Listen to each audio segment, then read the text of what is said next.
Who has believed what we have heard? And to whom has the arm of the Lord been revealed? He grew up before him like a sapling, like a shoot in arid ground. He had no beauty or majesty that would cause us to look at him. Nothing in his appearance would attract us to him. He was despised and shunned by others, a man of sorrows who was no stranger to suffering. We loathed him and regarded him as of no account, as one from whom men avert their gaze. Although it was our afflictions that he bore, our sufferings that he endured, we thought of him as stricken, as struck down by God, and afflicted. But he was pierced for our offenses and crushed for our iniquity. The punishment that made us whole fell upon him, and by his bruises we have been healed. We had all gone astray like sheep, each of us following his own way. But the Lord laid upon him the guilt of us all. Although harshly treated and afflicted, he did not open his mouth. Like a lamb led to the slaughter, and like a sheep that keeps silent before its shearers, he did not open his mouth. Unjustly condemned, he was taken away. And who gave any thought to his future?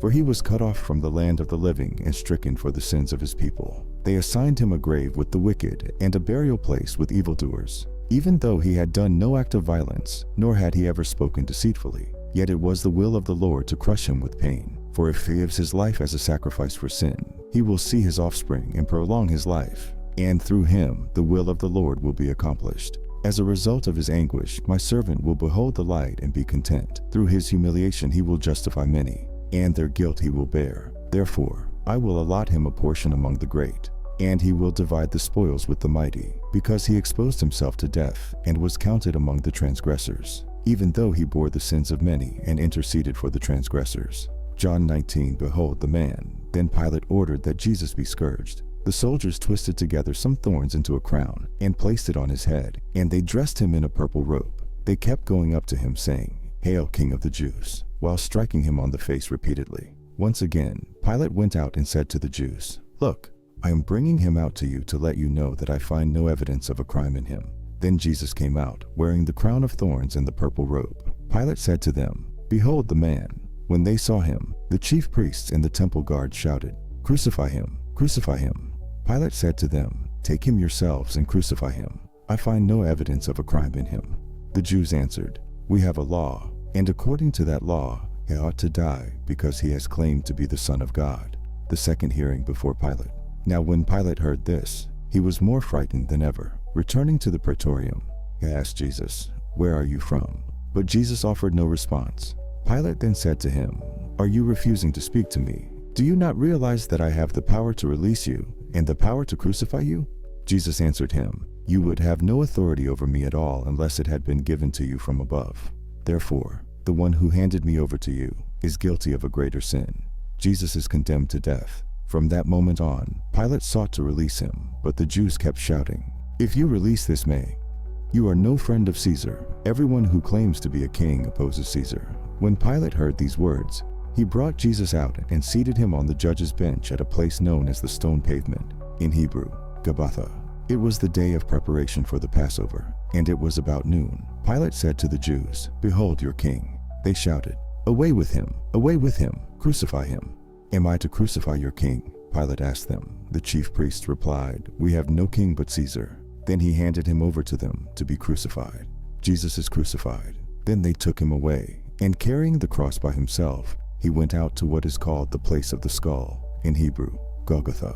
There they crucified him along with two others, one on either side, with Jesus in the middle. Pilate also had an inscription written and fastened to the cross. It read, "Jesus the Nazarene, King of the Jews." This inscription, in Hebrew, Latin, and Greek, was read by many Jews, because the place where Jesus was crucified was near the city. Therefore, the chief priests of the Jews said to Pilate, "You should not write, 'The King of the Jews,' but rather, 'This man claimed to be the King of the Jews.'" Pilate responded, "What I have written, I have written." When the soldiers had crucified Jesus, they took his clothes and divided them into 4 shares, 1 share for each soldier. They also took his tunic, which was woven seamless, top to bottom.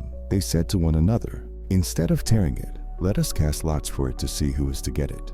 In this way, the scripture was fulfilled that says, "They divided my garments among them, and for my clothing they cast lots." And that is what the soldiers did. Mary and John at the cross. Standing near the cross of Jesus were his mother and his mother's sister, Mary the wife of Clopas, and Mary Magdalene. When Jesus saw his mother and the disciple whom he loved standing beside her, he said to his mother, "Woman, behold your son." Then he said to the disciple, "Behold your mother." And from that hour, the disciple took her into his home. Jesus dies on the cross. After this, aware that everything had now been completed, and in order that the scripture might be fulfilled, Jesus said, "I thirst."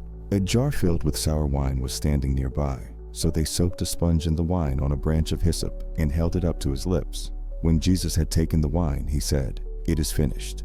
Then he bowed his head and gave up his spirit. The blood and the water, it was the day of preparation, and the Jews did not want to have the bodies remain on the cross on the Sabbath, especially since that Sabbath day was a great solemnity. Therefore, they requested Pilate to order that their legs be broken and the bodies taken down. So the soldiers came and broke the legs of the first man, and then of the other who had been crucified with him. However, when they came to Jesus and saw that he was already dead, they did not break his legs, but one of the soldiers thrust a lance into his side, and immediately a flow of blood and water came forth. An eyewitness has testified to this, and his testimony is true. He knows that what he says is true, so that you also may believe. This happened so that the scripture might be fulfilled. Not one of his bones will be broken. And again, in another passage, scripture says, "They shall look on the one whom they have pierced." Jesus is buried. Shortly thereafter, Joseph of Arimathea, who was a disciple of Jesus, but secretly, because of his fear of the Jews, asked Pilate for permission to remove the body of Jesus. Pilate granted him permission,